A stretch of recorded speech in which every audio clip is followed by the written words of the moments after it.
നമസ്കാരം, ഞാൻ രശ്മി സരി. ഇന്നത്തെ റെസിപ്പി മലബാർ സ്പെഷ്യൽ ഓട്ടടയാണ്.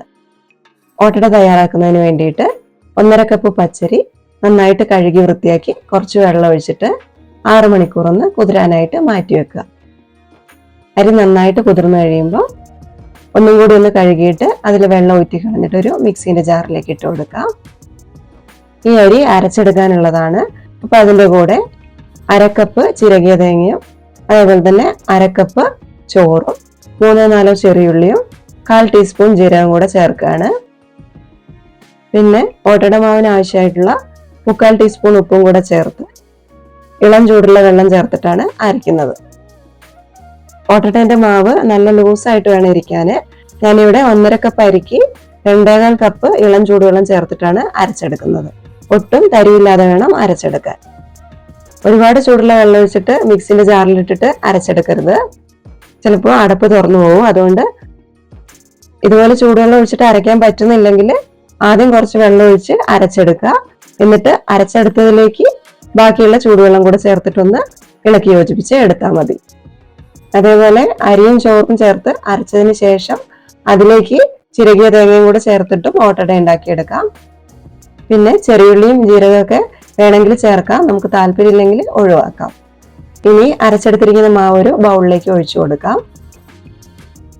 ചില സ്ഥലങ്ങളിൽ നമ്മൾ ഇതുപോലെ അരച്ചെടുത്തിരിക്കുന്ന മാവിലേക്ക് ഒരു മുട്ട കൂടി ഒന്ന് പൊട്ടിച്ചൊഴിച്ചു കൊടുത്തിട്ട് ഓട്ടട ഉണ്ടാക്കിയെടുക്കാം. അപ്പം നല്ല സോഫ്റ്റ് ആയിട്ട് വരാനാണ് അങ്ങനെ ചെയ്യുന്നത്. പക്ഷെ ഞാൻ അങ്ങനെ ചെയ്യുന്നില്ല. മുട്ടയൊന്നും ചേർക്കാതെ തന്നെ നല്ല സോഫ്റ്റ് ആയിട്ടുള്ള ഓട്ടട ഈ രീതിയിൽ തയ്യാറാക്കിയെടുത്താൽ നമുക്ക് കിട്ടും. ഈ ഒരു ലൂസിനാണ് മാവ് ഇവിടെ തയ്യാറാക്കിയെടുത്തിരിക്കുന്നത്. ഇനി ഇതിലേക്ക് 1 ടേബിൾ സ്പൂൺ വെളിച്ചെണ്ണയും കൂടെ ചേർത്ത് കൊടുക്കുകയാണ്. എന്നിട്ട് നന്നായിട്ടൊന്ന് ഇളക്കി യോജിപ്പിച്ചെടുക്കാം. ഇനി ഈ മാവ് പുളിക്കാനായിട്ട് മാറ്റി വെക്കേണ്ട ആവശ്യമൊന്നുമില്ല. നമ്മൾ അരച്ചു കഴിഞ്ഞിട്ടുണ്ടെങ്കിൽ അപ്പൊ തന്നെ നമുക്ക് ഓട്ടട ഉണ്ടാക്കിയെടുക്കാം. ഓട്ടട ഉണ്ടാക്കിയെടുക്കുന്നതിന് വേണ്ടിയിട്ട് മൺചട്ടിയാണ് എപ്പോഴും ഉപയോഗിക്കുക. അധികം കുഴിയില്ലാത്ത പരന്നിരിക്കുന്ന ഇതേപോലെയുള്ള ഓട്ടട ചട്ടി. ഇതിപ്പം മയക്കാത്ത ഒരു ചട്ടിയാണ്. മയങ്ങിയ ചട്ടിയാണെങ്കിൽ ഓട്ടട ചുട്ടെടുക്കാൻ എളുപ്പമായിരിക്കും. അപ്പം ഉണ്ടാക്കുന്നതിന് വേണ്ടിയിട്ട് വിറകടുപ്പാണ് എപ്പോഴും നല്ലത്. ഇനി ഗ്യാസ് അടുപ്പിലാണ് തയ്യാറാക്കുന്നതെങ്കിൽ വലിയ ബർണറിൽ തീ നന്നായിട്ട് കത്തിച്ച് ചട്ടി നന്നായിട്ട് ചൂടാക്കി എടുക്കുക. അതിനുശേഷം മാത്രം നമ്മൾ തയ്യാറാക്കി വെച്ചിരിക്കുന്ന മാവ് ഒരു തവി ഒഴിച്ചു കൊടുക്കുക.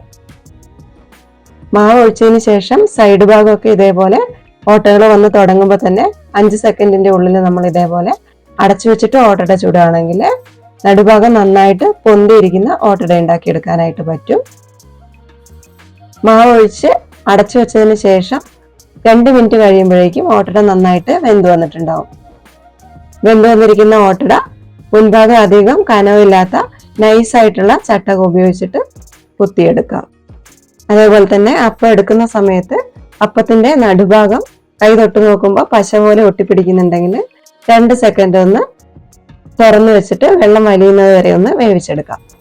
ഇനി ഓട്ടടേന്റെ നടുഭാഗം പൊന്തിയിരിക്കണ്ടെങ്കിൽ നമ്മൾ മാവ് ഒഴിച്ചതിന് ശേഷം സൈഡിലൊക്കെ ഹോൾസ് വന്ന് തുടങ്ങൂലേ, അത് കഴിഞ്ഞിട്ട് 10 സെക്കൻഡ് കഴിഞ്ഞിട്ട് അടച്ചു വെച്ചിട്ട് മീഡിയം ഫ്ലെയിമിൽ വേവിച്ചെടുത്താൽ മതി.